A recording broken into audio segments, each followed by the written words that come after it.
Bonjour, alors aujourd'hui nous sommes avec Lamoudi Labès, présidente de l'association Les Perles du Faso. Merci d'être présente en cette journée mondiale de l'eau. Pouvez-vous résumer les grandes étapes de votre parcours? Je m'appelle Lamoudi Labès. Je suis la présidente de l'association Les Perles du Faso. Comme le nom le désigne, je suis née au Burkina Faso. En Afrique, la corvée d'eau est réservée aux femmes et aux jeunes filles. Et donc j'en suis la preuve vivante. Donc j'en ai vécu la corvée d'eau. J'ai passé mon temps à aller chercher de l'eau à la rivière.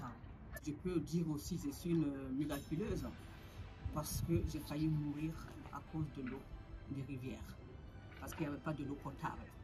Et quand j'étais petite, j'étais obligée de me lever à 3 heures du matin et je faisais des kilomètres, de 15 voire 20 kilomètres pour aller chercher de l'eau dans des rivières. En arrivant, il y avait plein d'oiseaux morts, des crapauds. Les animaux buvaient la même eau, donc on partageait la même rivière avec les animaux. Et donc je suis tombée malade.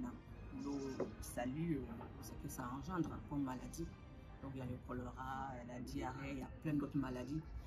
Donc j'ai été évacuée au Bénin, donc j'ai été soignée par un Américain.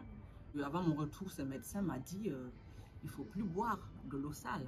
Comment est-ce que moi j'allais faire puisqu'on n'avait pas? Et c'était la seule eau qu'on buvait, toute la famille, je peux me dire tous les villages. Des fois c'était des rivières ou des puits aussi. Et donc, je suis revenue, je continue à boire cette eau. Quelqu'un qui m'a dit pourquoi on ne peut pas creuser un puits. Avant, en creusant 10 mètres de profondeur, on pouvait avoir l'eau. Donc ça remonte, je pense ça remonte il y a 30 ans de cela. L'eau des puits, c'est pas potable non plus. On rencontrait des mêmes difficultés.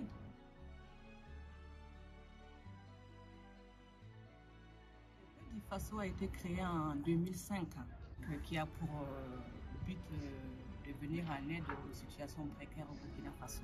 Le Perles du Faso n'agit pas que dans l'eau et l'assainissement, elle agit aussi dans la formation professionnelle. Au début, on a créé 2 centres de formation. Après, dans le centre de formation, on s'est vraiment investi dans l'eau et l'assainissement par rapport à mon vécu. On regarde en Afrique, la corvée d'eau est revenue aux femmes et aux jeunes filles. Je suis vraiment reconnaissante envers l'agence de l'eau, Aqua Picardie, et le conseil départemental et la ville de Liévin. Aujourd'hui, si on arrive à réaliser tous nos projets, c'est grâce à eux. C'est eux qui nous soutiennent. Grâce à eux, on a pu apporter de l'eau dans ces villages qui sont isolés et nous, on intervient dans la région de l'Est. C'est une région qui est vraiment isolée du Burkina Faso. Pourquoi on intervient dans une zone aussi isolée? Mais parce que c'est vrai que les grandes ONG, déjà il n'y a pas de route. Sociétés qui se déplacent, qui vont sur le site, des fois ils mettent une semaine avant d'atteindre le site. Des fois il n'y a même pas de piste, ils sont obligés de couper des arbres pour pouvoir faire passer leurs camions. Grâce à nos projets, 80 000 femmes sont touchées par nos projets. Et aussi, on reçoit tellement de témoignages, surtout quand on est sur place, des remerciements, des femmes qui sont vraiment reconnaissantes, qui nous disent « vous nous avez sauvé la vie ». Donc avec le forage aussi qu'on a amené, il y a des médecins dans des villages qui sont venus nous voir, qui nous ont remercié d'avoir apporté de l'eau. Et depuis qu'on a mis de l'eau, et ils voient au dispensaire moins de malades. Donc voilà pourquoi on se bat.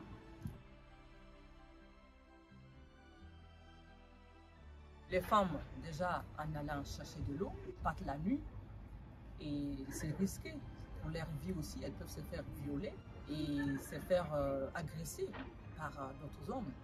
Tout ça, ça montre que voilà, par rapport à l'égalité hommes et femmes, il n'y a pas cette égalité qui est là. Et il n'y a pas d'assainissement aussi. En Afrique, c'est encore un sujet tabou. L'association des Perles du Faso aussi, c'est notre combat aussi pour sensibiliser aux femmes, puisqu'on est aussi dans l'assainissement, et pour les apporter aussi, pour les protéger aussi.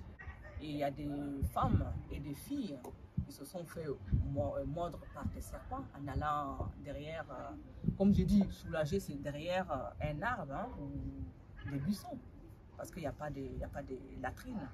Donc c'est la réalité aussi qui est là. Donc on espère vraiment que l'égalité hommes et femmes, que les hommes vont aussi se réveiller et accompagner leurs femmes dans cette tâche.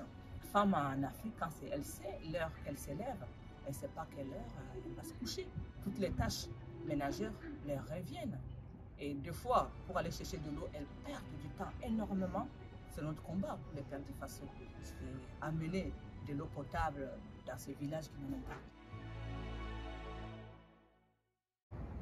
Mon rêve pour le futur de l'eau est que tout le monde puisse avoir l'eau potable et l'assainissement en Afrique en général.